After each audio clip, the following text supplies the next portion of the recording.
नमस्कार श्रोतेहो. आज आपण एका नवीन उपक्रमाला सुरुवात करीत आहोत. साहित्यिक आपल्या भेटीला. उदगीरमध्ये महाराष्ट्र उदयगिरी महाविद्यालयाच्या हिरक महोत्सवी वर्षानिमित्त 95वे अखिल भारतीय मराठी साहित्य संमेलन एप्रिलमध्ये संपन्न होत आहे आणि या संमेलनाच्या निमित्ताने उदगीर व उदगीर परिसरामध्ये जे काही महत्त्वाचे साहित्यिक होऊन गेलेले आहेत अशा साहित्यिकांना आपण रसिकासमोर, विद्यार्थ्यासमोर घेऊन आलं पाहिजे या उद्देशाने या उपक्रमाची सुरुवात करीत आहोत. मुळात उदगीर हे साहित्य आणि संस्कृतीच्या दृष्टीने अतिशय समृद्ध असं आहे. आपल्याला माहित आहे की स्वातंत्र्यपूर्व काळामध्ये उदगीर व उदगीर परिसरामध्ये अनेक परिषदा झालेल्या आहेत. त्या परिषदेच्या माध्यमातून देखील वैचारिक व साहित्याच्या दृष्टिकोनातून मंथन झालेलं आहे.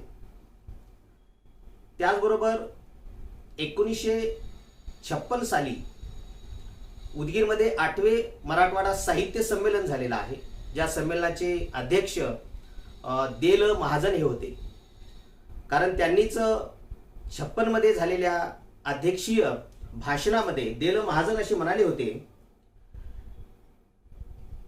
की आपल्या या मराठवाड्यामध्ये प्रतिभेचा, बुद्धिमत्तेचा, नवे विचार, नव्या कल्पना आत्मसात करण्याचा शक्तीचा अभाव आहे असं म्हणणं चुकीचं आहे, असं देल महाजन यांनी म्हटलेलं आहे. म्हणून मराठवाडा किंवा हा जो सीमावर्ती भाग आहे या भागामध्ये साहित्याच्या दृष्टिकोनातून किंवा वैचारिक दारिद्र्य आहे असे आपल्याला म्हणता येत नाही.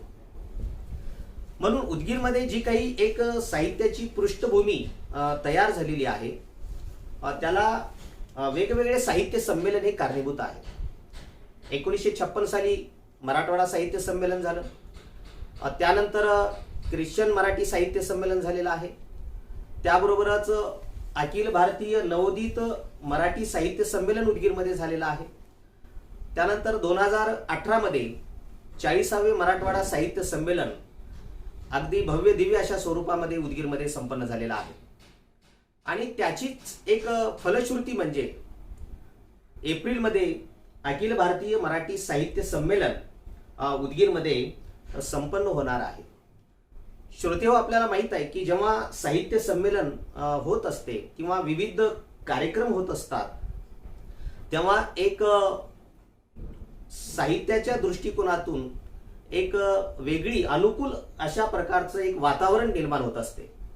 आज आपण पाहतो की अनेक न लिहिणारे साहित्यिक, त्यांनाही वाटत आहे की आपण साहित्य संमेलनामध्ये काहीतरी आपण सादर केलं पाहिजे, आपण काहीतरी लिहिलं पाहिजे असं त्यांना वाटत आहे. अनेक जण साहित्य संमेलन पाहण्यासाठी तेथील श्रोत्यांना, कवींना ऐकण्यासाठी उत्सुक आहेत. तर अशा प्रकारचं हे जे साहित्य संमेलन आहे हे एका अर्थाने जे जुने साहित्यिक आहेत त्यांच्या दृष्टिकोनातून तर महत्त्वाचं आहेच, परंतु जे नवोदित आहेत त्यांना सुद्धा एक प्रकारचं प्रेरणा देणारं साहित्य संमेलन हे ठरणार आहे. कुठलंही साहित्य संमेलन हे ठरत असते.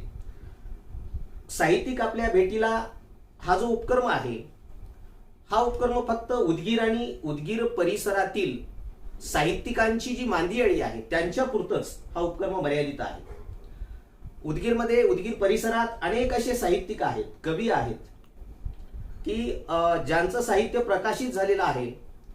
काही जणांचं साहित्य अप्रकाशित आहे परंतु ते साहित्य खूप दर्जेदार आहे.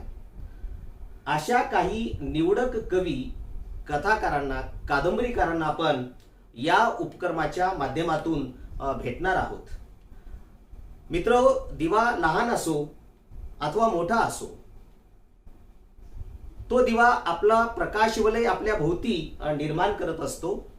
ज्या काळामध्ये उदगीरमध्ये साहित्याचं कुठलंच असं वातावरण नव्हतं अशा प्रतिकूल परिस्थितीमध्ये माधव कदम उर्फ बापू यांनी साहित्य क्षेत्राकडे वाटचाल केली.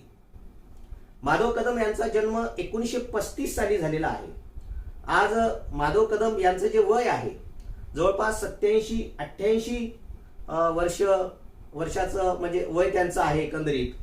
तर याही वयामध्ये नुकतंच काही दिवसापूर्वी महाराष्ट्र महाविद्यालयाच्या प्रांगणामध्ये किंवा मैदानामध्ये ज्या काही कार्यालयाचं उद्घाटन झालेलं आहे त्या उद्घाटनाच्या कार्यक्रमाला जनार्दन वाघमारे सर, रणसुभे सर आलेले होते. त्याही कार्यक्रमाला याही वयामध्ये माधव बापू हे उपस्थित होते. एक शिक्षक, साहित्यिक आणि आपल्या मातीवर प्रेम करणारा असा शेतकरी. कवी इंद्रजित भालेराव यांनी एका कवितेमध्ये असं म्हटलेलं आहे की मातीसाठी रे लढावं, मातीसाठी रे मरावं, बेटा माती लई थोर, त्याला कसं इसरावं. बापूंनी आपल्या शेतामध्ये एक झोपडी अशी बांधलेली आहे. त्या झोपडीकडे पाहिल्यानंतर आपल्याला असं वाटतं की निश्चितच हे कुठल्या तरी साहित्यिकांची झोपडी आहे आणि त्या झोपडीला, त्या घराला त्यांनी विसावा असं नाव दिलेलं आहे. आणि कदाचित बापूंचं सगळं साहित्य, जवळपास बरंच साहित्य त्या शेतामध्ये त्यांनी लिहिलेलं आहे. त्या ठिकाणी त्यांचं साहित्य जन्माला आलेलं आहे. बापूंचं जेव्हा अमृत महोत्सव होतं त्या अमृत महोत्सवामध्ये उदगीरून होळ समुद्रला एक आम्ही पायी यात्रा काढली होती, दिंडी काढलेली होती. आणि या दिंडीमध्ये जवळपास 70 ते 80 श्रोते, रसिक त्या ठिकाणी सहभागी झालेले होते. विविध कार्यक्रम साहित्याशी निगडीत आम्ही घेतलो होतो. एक साहित्यिक म्हणून बापू सर्वांना परिचित आहेत, परंतु उदगीरमध्ये मराठवाडा साहित्य परिषद या शाखेचे ते 2 वेळा अध्यक्ष होते, 1 वेळा सचिव होते आणि त्याचबरोबर ते सक्रिय अशा पद्धतीचे सदस्य देखील राहिलेले आहेत. एकंदरीत बापूंनी आपल्या कविता लेखनाला जी सुरुवात केलेली आहे ती 1954 साली बापूंनी आपली पहिली कविता लिहिलेली आहे वयाच्या 19व्या-20व्या वर्षी. 54 साली ज्या काळामध्ये उदगीरमध्ये मराठवाडा साहित्य संमेलन जे 56 ला झालं, ते संमेलन सुद्धा झालेलं नव्हतं. त्याच्या आधी बापूंनी आपली कविता लिहिलेली आहे. आणि 1970 साली क्षितिज फिरे गरगरा हा कविता संग्रह बापूंचा प्रकाशित झाला. 1954 पासून ज्या काही कविता बापूंनी लिहिलेल्या आहेत त्या 1970 साली पुस्तकाच्या रूपाने तो कविता संग्रह बाहेर आलेला आहे. आज 70 वर्षापासून, कारण 2019 मध्ये कृतार्थ नावाचा कविता संग्रह बापूंनी लिहिला. हा 54 ते 70 2018-19चा हा जो कालावधी जर आपण पाहिला तर आपल्या लक्षात येईल की 70 वर्षापासून सातत्याने बापू लेखन करीत आहेत. साहित्यावर त्यांची निष्ठा आहे. कारण जेव्हा 1970 साली बापूंनी पहिला कविता संग्रह प्रकाशित केलेला होता तेव्हा अनेकांना आश्चर्य वाटलं, कारण त्या काळामध्ये कविता किंवा साहित्य खूप कमी लोक लिहित होते. एखादं कविता लिहिल्यानंतर एखादं पुस्तक प्रकाशित होते असं म्हटल्यानंतर खूप लोक त्याकडे अगदी नवलाईनं आनंदानं त्याकडे पाहायचे, ते कोण व्यक्ती असेल पुस्तक लिहिणार अशा पद्धतीने. आणि त्यांच्या पहिल्या कविता संग्रहाला खरं तर अतिशय मोठे विचारवंत नरहर कुरुंदकर हे येणार होते, परंतु काही कारणामुळे ते आले नाहीत. आणि त्या काळामध्ये 1970 साली त्यांच्या पहिल्या कविता संग्रहाचं जे प्रकाशन झालं त्या प्रकाशन सोहळ्याला अध्यक्ष म्हणून उदयगिरी महाविद्यालयाचे माजी प्राचार्य डॉक्टर नायर डोळे सर हे होते. आणि त्याचबरोबर ज्यांच्या हस्ते या कविता संग्रहाचं प्रकाशन झालेलं आहे ते मराठीतील प्रसिद्ध कवी नाधो महानोर हे उपस्थित होते. लक्ष्मीकांत तांबोळी सर, मराठवाड्यातले एक महत्वाचे कवी, तेही या ठिकाणी उपस्थित होते. आणि या कविता संग्रहाला लक्ष्मीकांत तांबोळी सरांची प्रस्तावना आहे. त्याचबरोबर ज्यांनी शुभेच्छा या कविता संग्रहाला दिलेल्या आहेत ते नशे पोनेरकर असतील किंवा ज्यांना आपण समीक्षक असं म्हटल्यानंतर आपलं ऊर भरून येते असे वाल कुलकर्णी, मराठीतले एक महत्वाचे असे समीक्षक, त्यांनी सुद्धा या कविता संग्रहाला शुभेच्छा लिखित स्वरूपामध्ये दिलेल्या आहेत. अशा पद्धतीने 1970 साली पहिला कविता संग्रह, मला वाटते उदगीर मधला पहिला कविता संग्रह, सृजनात्मक पहिलं पुस्तक बापूंचं प्रकाशित झालेलं आहे. हे पुस्तक कसं प्रकाशित झालं त्याचा इतिहास सुद्धा खूप वेगळा आहे. त्यानंतर बापूंनी मळा नावाचा कविता संग्रह लिहिलेला आहे. पाटाचं पाणी हा कविता संग्रह त्यांचा प्रकाशित झालेला आहे.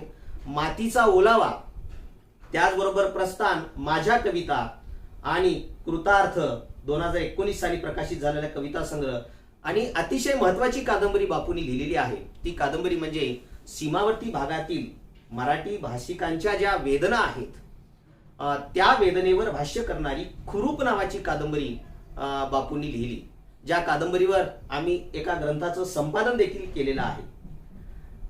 या सर्व त्यांच्या कलाकृतीच्या निमित्तानं प्रकाशन सोहळा असेल, प्रस्तावना असेल, या निमित्तानं बापूशी जोडले गेलेले जे साहित्यिक आहेत त्यामध्ये आवर्जून Janardan Waghmare sir, Shripal Sabnis sir, Vitthal Wagh sir, Nagnath Kotapalle sir, Famu Shinde sir, Datta Bhosale sir, Sudhir Rasal sir, Kiran Thakur sir, Gahininath Maharaj इत्यादी अनेक दिग्गज अशा साहित्यिकांचा उल्लेख आपल्याला करता येईल की ज्यांच्याशी बापूंचा अतिशय जवळचा असा स्नेह संबंध राहिलेला आहे. तर बापूंच्या ज्या काही पाटाचं पाणी नावाचं कविता संग्रह आहे तेही स्वामी रामानंद तीर्थ मराठवाडा विद्यापीठाच्या MA च्या अभ्यासक्रमाला नेमण्यात आलेलं होतं. खुरूप नावाची जी कादंबरी आहे त्यातील काही वेचे BA ला अभ्यासक्रमामध्ये समाविष्ट झालेले होते. असे एक जुने साहित्यिक आज आपल्या समोर आहेत. खरं तर बापूविषयी आपल्याला खूप बोलता येईल. उदगीरच्या मागच्या एक 70 वर्षाच्या उदगीरच्या साहित्य आणि संस्कृतीचा एक साक्षीदार म्हणून आपल्याला माधव कदम आणि बापू यांच्याकडे पाहता येईल. बापूंचा जो एक कविता संग्रह आहे, माझ्या कविता नावाचा कविता संग्रह, या कविता संग्रहाला लोकप्रिय ग्रामीण कवी विठ्ठल वाघ यांची प्रस्तावना आहे आणि या प्रस्तावनेतला एक परिच्छेद मी या ठिकाणी वाचून दाखवतो. एकंदरीत बापूच्या साहित्याचं, व्यक्तिमत्वाचं मूल्यमापनच कवी विठ्ठल वाघ यांनी या परिच्छेदामध्ये केलेलं आपल्याला आढळून येते. विठ्ठल वाघ असं म्हणतात, काया माती पोटी कोंब टरारून वर आले, सावत्याच्या गातेतून गीत इठूचे फुलले. कलेची निर्मिती अशी सहज असते, तिला माती, जाती, धर्म, भाषा, प्रदेश, व्यवसाय याचे बंधन नसते. त्यामुळे माधव कदम हे शेतकरी असूनही कविता लिहितात असं सांगणं भोंगळपणाचे ठरते.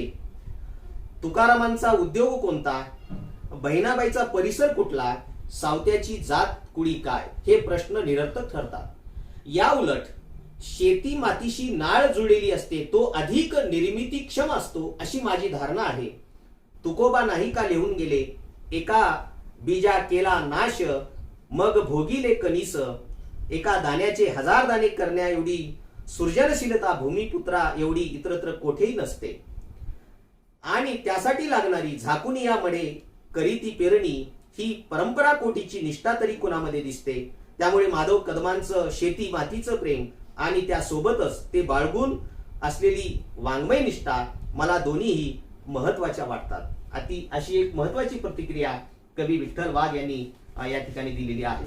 तर प्रत्यक्ष या ठिकाणी आपण थोडस बापूशी संवाद साधणार आहोत आणि त्यानंतर निवडक अशा कविता बापू आपल्या या उपक्रमामध्ये सादर करणार आहेत. तर पहिल्यांदा बापूंना आपण असं विचारू की बापू ज्या काळामध्ये 1970च्या आधी उदगीरमध्ये एक साहित्याचं काय नेमकं वातावरण होतं 1950, 60, 70च्या दशकामध्ये काळामध्ये? या काळामध्ये पहिले लिहिणारे माणसं नव्हतेच, साहित्यिक असं कोणी नव्हते आणि त्यांचे कोणते पुस्तकही प्रकाशित झाले नव्हते त्या काळामध्ये. तर विशेषतः आपली जी ओळख आहे ती कवी म्हणून आहे. कारण तुम्ही मला वाटते 5-6 अखिल भारतीय कवी संमेलनामध्ये तुम्ही निमंत्रित कवी म्हणून देखील होतात. तर तुमच्या काळामध्ये ज्या पद्धतीचं कविता लेखन केलं जात होतं आणि आज ज्या पद्धतीचं कविता लेखन केलं जात आहे याच्यामध्ये खूप अशा पद्धतीचा एक फरक आहे. तर नेमकं आपण कविता कशाला म्हणावं आणि कवितेमध्ये नेमकं काय असलं पाहिजे, श्रेष्ठ कविता कशाला म्हटलं जाते? कवितेमध्ये वास्तव मूल्याचं दर्शन झालं पाहिजे. व्यावहारिक भानगडी किंवा राजकारण ह्याच्यावरच्या ह्या कविता ह्या शुद्ध साहित्यिक नसतात. बरोबर. कवितेला अध्यात्माचा स्पर्श झाला तरच कविता मूल्यवान ठरते, श्रेष्ठ ठरते.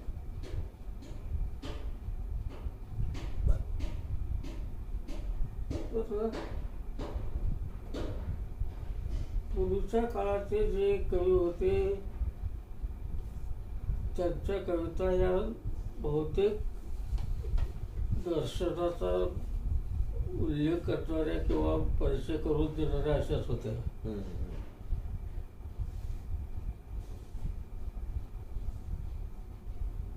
आता अलीकडच्या काळामध्ये सगळे सामाजिक आणि राजकीय गोंधळ कवितेतून मांडण्यात येतोय. बरोबर. खरं तर साहित्याचं खरं काम ते नाही. साहित्याचं काम आहे माणसाची आत्मोन्नती करणारं. बरोबर. ठीक आहे. आपण नेमकं म्हणजे लेखनाकडे कसं वळलात की ज्या काळामध्ये एक ज्याला आपण म्हणू की साहित्याचं पर्यावरण नव्हतं, वातावरण नव्हतं. त्याला असं झालं की ज्यावेळेस मी 7वी-8वीला होतो त्यावेळेस शाळेतला जो अभ्यासक्रम होता त्या अभ्यासक्रमानं माझं पोट भरत नव्हतं. मला अधिक काहीतरी मिळवायचं होतं आणि त्यासाठी मी हैदराबादच्या हिंदी प्रचार सभेच्या परीक्षांना बसलो. बरं. त्या 2 वर्षामध्ये 4 परीक्षा केल्या त्यांच्या. मध्यमापासून उत्तमा, विशारद, भूषण या अशा 4 परीक्षा केल्या. त्याच्यानंतर पुण्याच्या महाराष्ट्र विद्यापीठाच्या मराठीच्या परीक्षा होत्या. पोस्टल अभ्यासक्रम करून सगळी परीक्षा द्यायच्या. त्या 2 परीक्षा दिल्या. आणि ह्या बाहेरच्या परीक्षा देण्यामध्ये काय झालं तर त्यांचा अभ्यासक्रम जो होता त्याच्यामध्ये निवडक अशा कवीच्या कविता, कथा हे असे अभ्यासाला होते. आणि त्याचा अभ्यास करत असताना मनामध्ये एक प्रकारचं इच्छा उत्पन्न झाली की आपण एक कविता लिहावी. त्यावेळेपासून म्हणजे 54-55 पासून कवितेकडे वळलो मी. 54 पासून. 54 पासून. आपल्या म्हणजे लेखनावर कोणाचा असा प्रभाव आहे का? कारण बरेच साहित्यिक असं म्हणतात की माझ्या कवितेवर अमुक अमुक व्यक्तीचा, साहित्यिकाचा प्रभाव आहे. नाही, तसं काही कोणाचा प्रभाव माझ्यावर झालेला आहे. कविता माझीच आहे. बरं. मग कोणकोणत्या म्हणजे कोणकोणते विषय आहेत की तुम्ही त्या कवितेच्या माध्यमातून हाताळलेला आहात? बहुतेक बरेच विषय आहेत. शेतीचा प्रमुख विषय आहे माझा ह्याचा. त्याच्यानंतर संसारातले नाते-गोते आहेत, व्यवहारातले नाते-गोते आहेत, ते अध्यात्म आणि फिलॉसॉफी माझ्या अभ्यासात फिलॉसॉफीचा अभ्यास केलेला असल्यामुळं तत्वज्ञानाकडे जास्त वळण आहे. तात्विक स्वरूपाच्या कविता. स्वरूपाच्या कविता. कवितेचा संबंध हा म्हणजे आनंदासाठी आहे, मनोरंजनासाठी, प्रबोधनासाठी नेमकं ते कशासाठी आहे याचा विचार मी करीत बसलो नाही. ते एक सहज प्रवृत्ती निर्माण झाली. कविता सुचल्या, लिहिल्या, प्रकाशित केल्या, सोडून गेल्या, बसले. बरोबर. ठीक आहे. श्रोते हो, जवळपास बापूंचे 7 कविता संग्रह प्रकाशित आहेत. त्यामध्ये क्षितिज फिरे गरगरा हे पहिलं कविता संग्रह 1970 साली प्रकाशित झालेला आहे. आणि या कविता संग्रहामध्ये त्यांनी ज्या काही कविता लिहिलेल्या आहेत त्या कविता लिहित असताना त्या कवितेच्या खाली त्यांनी वर्ष देखील टाकलेला आहे. आणि ती कविता त्यांना कुठे सुचलेली आहे, मग ती शेतात कुठल्या गावात सुचलेली आहे त्याचाही उल्लेख त्यांनी कवितेच्या खाली केलेला आहे. जवळपास 54 पासूनच्या कविता या कविता संग्रहात आहेत. उदगीरच्या साहित्याच्या दृष्टिकोनातून जर विचार केला तर हे कविता संग्रह अतिशय महत्त्वाचा आहे, कारण अगदी सुरुवातीच्या काळामध्ये निर्माण झालेलं हे कविता संग्रह आहे. तर मी या ठिकाणी साहित्यिक आपल्या भेटीला या उपक्रमामध्ये बापूंना अशी विनंती करतो की आपण आपल्या पहिल्या कविता संग्रहातील काही 1-2 कविता आपण श्रोत्यांसाठी वाचून दाखवाव्यात.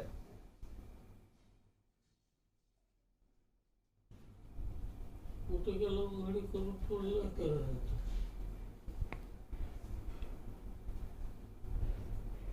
शेवटला घरचाच कविता तिथं.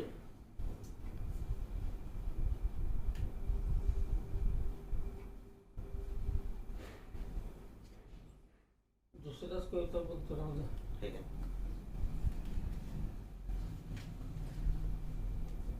देवा काय मागू तुला, देवा काय मागू तुला, काय आहे तुझं? रंग ना रूप, गुण ना धन, खरा ना खोटा, लहान ना मोठा, सारं मिळून दिलास ब्रह्मांडाच्या चराचरावर आणि होऊन बसलास निर्गुण निराकार. देवा तुला आपलं अस्तित्वही टिकवता नाही आलं, तुला आपलं अस्तित्वही टिकवता नाही आलं, तेही विखरून पडलं, त्याचाच झाला हा पसारा. कुठं कसा घेऊ या पसाराला कळेत, खुशी आहेत माझे हात. आता एक करतो मी माझ्या मेल्या या पसाऱ्यात विसरून टाकतो आणि निवांत बसतो, जीव होईल ते पाहत. पण देवा एक कर, माझ्या मेल्या उतरणारी भट्टी कुठे आहे हे एवढं मला सांग, कारण तुझी कृपा झाल्याशिवाय सद्गुरूची भेट होत नाही. बरोबर बरोबर आहे श्रोते हो. ही जी कविता आहे एका गझलकारांनी असं म्हटलेलं आहे का कवितेमध्ये, आपल्या गझलामध्ये, घेऊन या कडेवर नाचेल हीच दुनिया, घेऊन या कडेवर नाचेल हीच दुनिया, नंतर तुझा तमाशा बनवेल हीच दुनिया. सोडू नकोस देवा कोणास स्वैर इतके, सोडू नकोस देवा कोणास स्वैर इतके, नंतर तुला विकायला काढेल हीच दुनिया. एक वेगळ्या अशा पद्धतीची कविता आपण सादर केलेली आहे. अजून एक दुसरी एखादी कविता आपण सादर करावी. मंदिराच्या पायऱ्या चढून गाभाऱ्यात प्रवेश करताना मनात पाल सुचते. खरंच तर या मंदिरात देव आहे. कोणता देव आहे हा? जगात लाखो मंदिरं आहेत, प्रत्येकात वेगळा देव, वेगळ्या आख्यायिका, वेगळं महत्व. कोणता देव खरा? साऱ्या मूर्त्या माणसासारख्याच, हात पाय नाक डोळे तोंड. देवाला अंघोळ घालणं, कपडे नेसवणं, जेव घालणं, पाणी पाजणं, हे सगळे मानवी जीवनाचे आरोप देवावर का? मी म्हणतो देव पशु पक्षी किडा मुंग्यासारखा का नाही, माणसासारखाच का? कारण देवाचा जन्म हा माणसाच्या कल्पनेतूनच झालेला आहे. मूर्त्या घडवणारे ही माणसंच, आख्यायिका जुळवणारी माणसंच. आणि माणसाला देव आपल्यासारखाच का वाटतो? तर आपल्यामध्ये देव आहे हे, किंवा आपणच देवाचे प्रतिरूप आहोत हे सादर करण्यासाठी माणसानं देवाला आपल्या पंक्तीला बसवलं. बरोबर. देव दानवा नरे निर्मिले असं एका कवीने म्हटलेलं आहे. अजून एखादी कविता असं वाचून दाखवता येईल का तुम्हाला? याच्यातली कोणती एक कविता एखादी?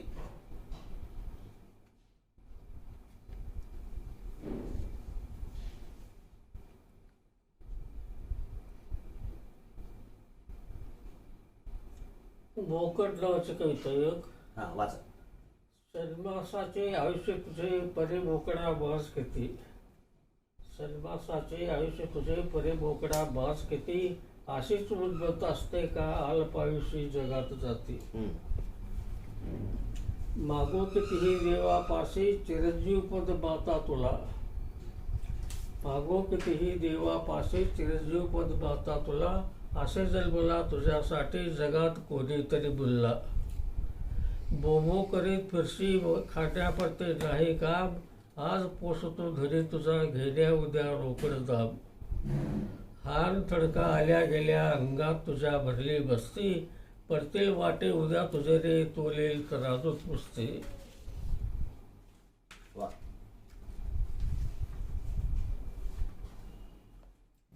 मी असा मी तसा करता काय घेऊन मला.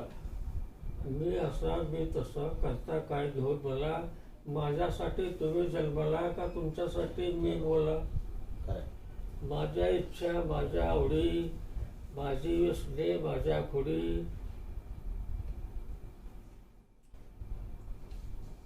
दोष माझे वर्णित असता वाढते कसे तुला गोडी.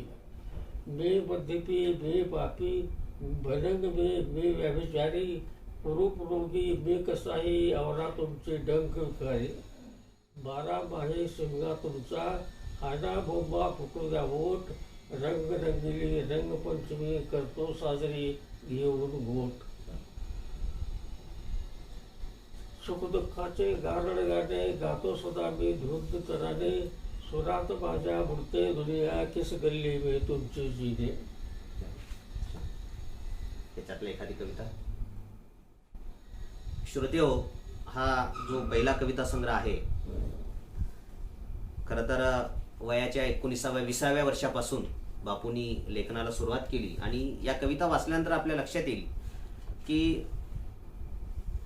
बापूचं एक वैचारिक आणि तात्विक अशा स्वरूपाचं जे अधिष्ठान होतं, जी बैठक होती ती कशी होती. कारण आज आपण पाहतो अगदी सुरुवातीच्या काळामध्ये तरुण वयामध्ये जे कवी कवयित्री कविता लिहित असताना आपल्याला दिसतात, त्यामध्ये नेमकं त्या चारोळ्या आहेत का मुक्तछंदातल्या कविता आहेत काही आपल्याला कळत नाही. त्यातून त्यांना काय सांगायचंय नेमकं कवींना तेही आपल्या लक्षात येत नाही. परंतु अगदी सुरुवातीच्या काळात दर्जेदार अशा कविता 1954 पासून बापूंनी लिहायला सुरुवात केलेली आहे. मी बापूंना अशी विनंती करतो की त्यांनी मळा नावाचा जो कविता संग्रह त्यांचा प्रकाशित झालेला आहे त्यातली एक कविता आपण सादर करावी. माझ्या या देशाच्या बातीत फुटती पत्र ही अंकुर. माझ्या या देशाच्या बातीत फुटती पत्राला ही अंकुर. दगड्यात गोट्याचं बाळ राळ घेत पांघरून हिरवा पदर. माझ्या या देशाच्या बातीत वदतात रेडेही वेदवाने. भोळ्या भाबड्या जीवाला विश्वासतेची मिळेली. माझ्या या देशाच्या बातीत कर्तृत्व त्यागाचा हुंकार. विद्या विनय सोबती वैभवा वैराग्याचा आधार. माझ्या या देशाच्या मातीत घामा येतो कस्तुरीचा वास. राबत्या बैलाच्या काना तुकियाच्या अभंगाची आस. माझ्या या देशाच्या मातीत अक्षय बाहेरीचं लेणं. सावळ्या बालनेच्या ओटी सती सावित्रीचं भरलं लेणं. धन्यवाद. श्रोते हो, बापूंची 1954 साली ज्यांनी कवितेला सुरुवात केली, 70 साली त्यांच्या कवितेचं प्रकाशन झालेलं होतं. त्यानंतर अनेक कविता संग्रह त्यांचे प्रकाशित झालेले आहेत. त्यापैकी प्रस्थान नावाचं कविता संग्रह बापूंचं प्रकाशित झालेलं आहे. त्यातली एक कविता आपण सादर करावी आमच्या श्रोत्यांसाठी असं मी बापूंना विनंती करतो. माझ्या पायाखालची वाट मला म्हणाली. माझ्या पायाखालची वाट मला म्हणाली कुठं चाललास तू. मी म्हणालो तू जिथं चाललीस तिथं. ती मोठ्याने असं म्हणाली डोळे उघडून बघ किती फाटे फुटलेत ते. कोणत्या वाटेने जाशील. मी म्हणालो पुढचे लोक ज्या वाटेने जातात त्याच वाटेने जाईल मी. अरे वेड्या, ते सारे भटकत आहेत. त्यांच्या भटकण्याने तर निर्माण झाल्या तेवढ्या वाटा. फिर माघारी आल्या वाटेने परत जा तरच तुला भेटेल तुझं गाव तुझं घर. खोड खोड. माझ्या बळ्याच्या बांधावर एक जुनाट कवितेचं खोड. भलं मोठं जाड जूड बापाच्या वेळेला त्याच्या मुळ्या आळंदीच्या समाधीत घुसल्या, पैठणची वाट पुसल्या. आता चांगले फुटे फुटल्यात, एक झाड झाले थोर मळ्याच्या आखाड्यावर. त्याच्या सासऱ्याला हे माझ्या गुराढोराचा संसार, किर उन्हात थंडगार. कडाडणाऱ्या विजेना ते हसतं, कधी मधी पाखराच्या गळ्यात गाणं गात बसतं. अधूनमधून चांगलं फुलारतं, मधमाशा मध पिकतात, लिंबोळ्या पिकतात. माझी पोरं पिकल्या पाडागत चोकून चुकून खातात, लोकांना कडू लागतात. कडू नसत्या तर मनाला असत्या, अहो लिंबोळ्या कसल्या, कविता काय असल्या. खरं आहे. धन्यवाद. तर श्रोतेहो, आता एक आपण शेवटची कविता या संग्रहातली बापूला वाचायला आपण सांगणार आहोत. कृतार्थ नावाचा हा कविता संग्रह आहे. आपण आता 1970 साली प्रकाशित झालेला जो कविता संग्रह आहे, 1954 साली बापूंनी लिहिलेली कविता, ती कविता आपण ऐकलेली आहे. आता 2019 साली महाराष्ट्रातील अतिशय मोठं प्रकाशन संस्था, प्रकाशक म्हणून ज्यांच्याकडे पाहिलं जातं, ते पद्मगंधा प्रकाशननी हे कविता संग्रह प्रकाशित केलेला आहे 2019 साली. तर या कविता संग्रहातील एक कविता आमच्या श्रोत्यासाठी बापूंनी सादर करावी अशी मी बापूंना विनंती करतो.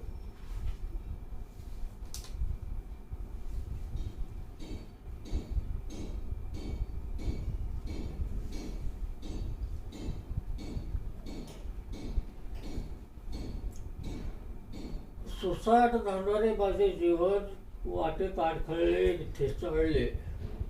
पुढे जाण्याच्या उर्मीत दिसतील ते मार्ग चोखाळले.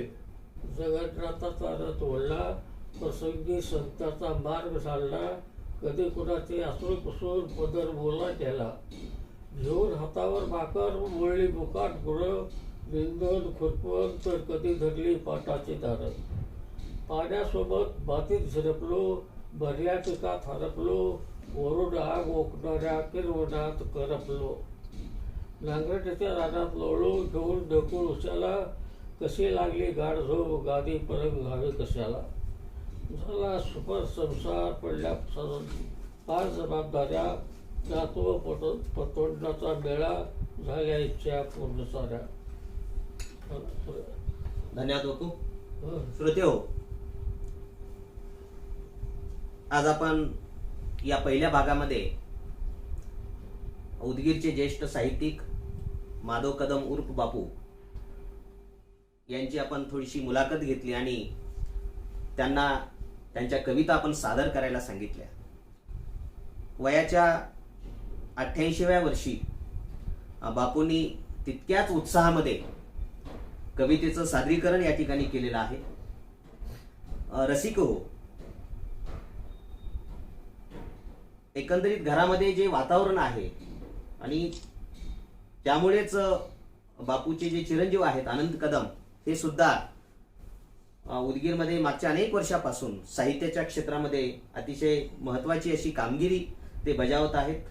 वेगवेगळ्या साहित्यिकांना प्रेरणा देण्याचं काम अनंत कदम हे करत असताना दिसतात. चला कवितेच्या बनात, वाचक संवादाच्या माध्यमातून एक साहित्याचं जे वातावरण आहे ते वातावरण उदगीरमध्ये खूप चांगल्या प्रकारे तयार झालेलं आपल्याला दिसून येते. रसिक हो, माधव कदम उर्फ बापू ही केवळ एक व्यक्ती नाही, तर बापू हे एक साहित्याचं, संस्काराचं, विचाराचं, माणुसकीचं, शहाणपणाचं एक झाड आहे. वैशाखामध्ये जेव्हा रखरखीत असा उन्हाळा आपल्याला दिसतो आणि उन्हामध्ये एखादं झाड आपल्याला दिसल्यानंतर आपल्याला असं वाटतं की आपण त्या झाडाखाली जाऊन विसावा घ्यावा, त्या झाडाच्या सावलीला आपण बसावं. आणि झाडाच्या सावलीला बसल्यानंतर आपल्याला जो आनंद होत असतो, त्या आनंदाची जी तुलना आहे ती तुलना कशासोबत आपल्याला करता येत नाही.